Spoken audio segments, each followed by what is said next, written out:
Hello everyone, welcome to IAS Origin. This is Anubhav Dipani, faculty at IAS Origin. तो इसके पहले वाले वीडियो में आप लोगों ने वॉकर सेल के बारे में अच्छे से चीजें समझ ही ली होंगी और आज हम लोग देखेंगे कि अगर वॉकर सेल में किसी भी तरीके के कंसेप्ट्स में कोई भी एक्सट्रीम सिचुएशन आ जाती है तो वो अल्नीनो या लानीना के सिचुएशन में क्रिएट हो जाती है। अगर अल्नीनो क्रिएट होता है तो इंडिया, अफ्रीका और मेडागास्कर में कम बारिश होगी और आपके साउथ अमेरिका में ज्यादा बारिश होगी। वहीं अगर लानीना देखेंगे तो साउथ अमेरिका में ड्रॉट आ जाएगा लेकिन इंडिया, अफ्रीका और मेडागास्कर में ज्यादा बारिश होती है।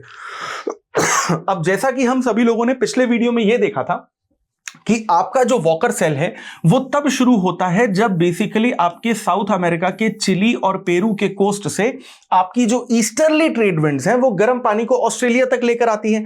अब ये सारी की सारी सिचुएशन कब हो रही है? ये सारी सिचुएशन हो रही है 23 सितंबर के बाद, यानी नवंबर और दिसंबर के टाइम में। स्पेशली हम लोग देखते हैं कि क्रिसमस के आसपास ही ईस्टर्ली ट्रेड विंड्स काम करनी शुरू करती हैं और ये ईस्टर्ली ट्रेड विंड्स यहां पे क्रिसमस के टाइम पे काम करना शुरू करती हैं, जिसकी वजह से ज्यादातर हमें अल्नीनो देखने को मिलता है। इसीलिए अल्नीनो को हम लोग क्राइस्ट चाइल्ड के नाम से भी जानते हैं। लेकिन लानीना तो एग्जैक्टली ऑपोजिट हो जाता है, जिसमें ज्यादा बारिश होती है, इसीलिए हम लोग इसे गर्ल चाइल्ड के नाम से भी जानते हैं। अब मान लीजिए कि हम लोगों ने जैसे पिछले वीडियो में देखा था कि आपकी ईस्टर्ली ट्रेड विंड गर्म पानी को ऑस्ट्रेलिया के कोस्ट तक लेकर जा रही है और ऑस्ट्रेलिया का टेम्परेचर बढ़ रहा है, जिसकी वजह से हाई प्रेशर विंड ऑस्ट्रेलिया की तरफ अट्रैक्ट हो रही है और ऑस्ट्रेलिया में बारिश हो रही है।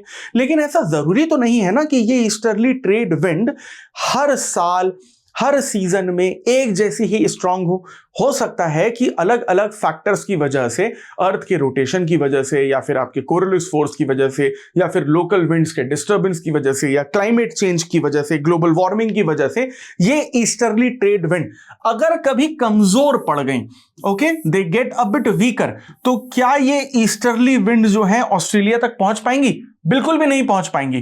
तो ये ईस्टर्ली विंड जो है करीबन करीबन सेंट्रल पैसिफिक ओशन तक ही रुक जाती हैं या साउथ अमेरिका के नजदीक ही कहीं पर रुक जाती हैं।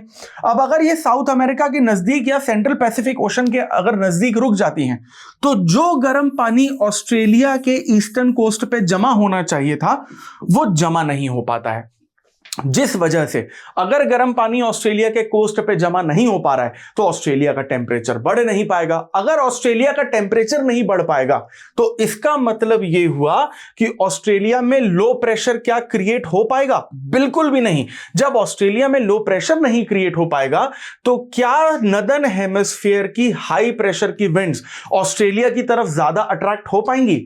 बिल्कुल नहीं हो पाएंगी। और जब ये हाई प्रेशर की विंड ऑस्ट्रेलिया की तरफ अट्रैक्ट नहीं होंगी तो क्या ऑस्ट्रेलिया में रेनफॉल अच्छा होगा? बिल्कुल भी अच्छा नहीं होगा। यानी कि अगर ऑस्ट्रेलिया में रेनफॉल भी कमजोर होगा तो इसका मतलब ऑस्ट्रेलिया में जो ठंड है या विंटर सीजन है वो भी बहुत कमजोर पड़ जाएगा। अगर विंटर सीजन कमजोर पड़ा ऑस्ट्रेलिया में तो उतना लो टेम्परेचर जा नहीं पाएगा ऑस्ट्रेलिया में जितना जाना चाहिए था, यानी कि उतना हाई प्रेशर डेवलप नहीं हो पाएगा ऑस्ट्रेलिया में जितना होना चाहिए था। तो यानी कि ऑस्ट्रेलिया में हाई प्रेशर भी कमजोर हो जाएगा। अब अगर ऑस्ट्रेलिया में हाई प्रेशर कमजोर क्रिएट हो गया तो आसपास का जो आपका ओशन का रीजन है वहां पर भी आपका जो हाई प्रेशर है वो कम क्रिएट होगा। और जब हाई प्रेशर कम क्रिएट होगा और जब नदर्न हेमिस्फीयर में लो प्रेशर क्रिएट होगा तो क्या ये हाई प्रेशर की कमजोर विंड इंडिया की तरफ पहुंच पाएगी?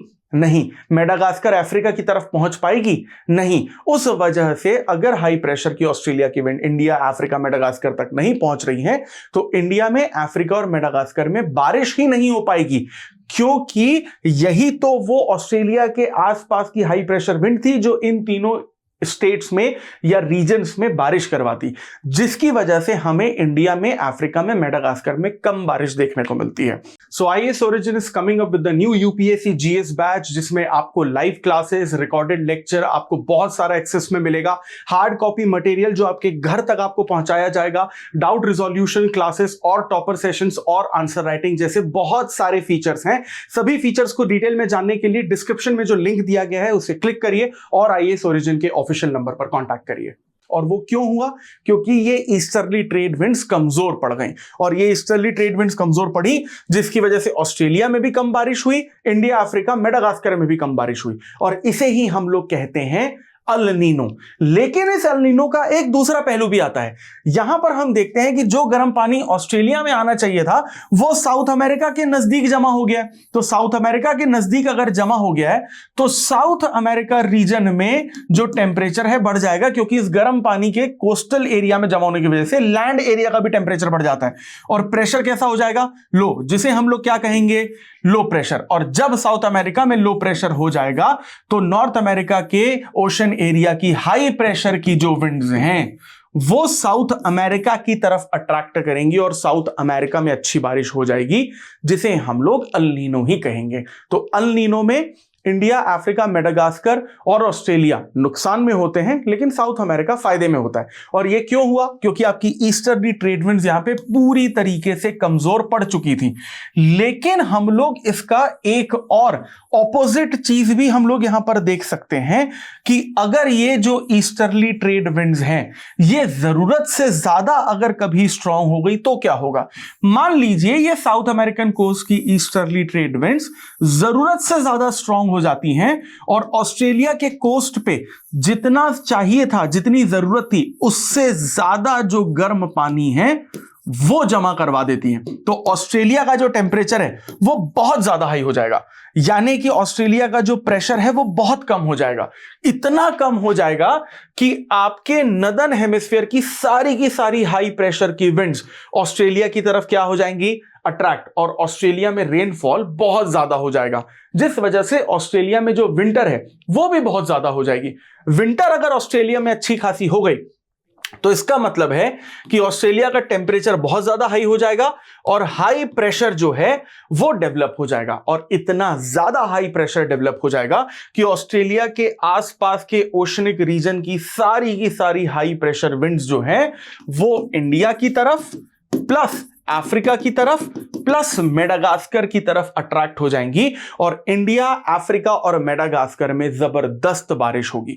लेकिन इस लानीना का दूसरा पहलू नेगेटिव साइड में हमें देखने को मिलेगा साउथ अमेरिका में, क्योंकि साउथ अमेरिका को थोड़ा बहुत जो भी पानी चाहिए था वो भी अब बेसिकली साउथ अमेरिका को नहीं मिल पाएगा, गर्म पानी, जिसकी वजह से हम लोग ये देखेंगे कि साउथ अमेरिका का जो बेसिकली आपका टेम्परेचर है वो यहां पर बहुत ज्यादा कम जो है नहीं हो पाएगा और इसकी वजह से बहुत ज्यादा बढ़ नहीं पाएगा, आई एम सो सॉरी, जिसकी वजह से जो प्रेशर है वो बहुत ज्यादा कम नहीं हो पाएगा। और अगर साउथ अमेरिका में लो प्रेशर यहां पर नहीं क्रिएट होगा तो नॉर्थ अमेरिका की जो हाई प्रेशर की विंड्स हैं वो साउथ अमेरिका की तरफ अट्रैक्ट नहीं होंगी और साउथ अमेरिका में फिर अच्छी बारिश नहीं होगी, और यह साउथ अमेरिका के एग्रीकल्चर सीजन के लिए बहुत ज्यादा बुरा है, क्योंकि यहां पर ड्रॉट भी आ सकता है।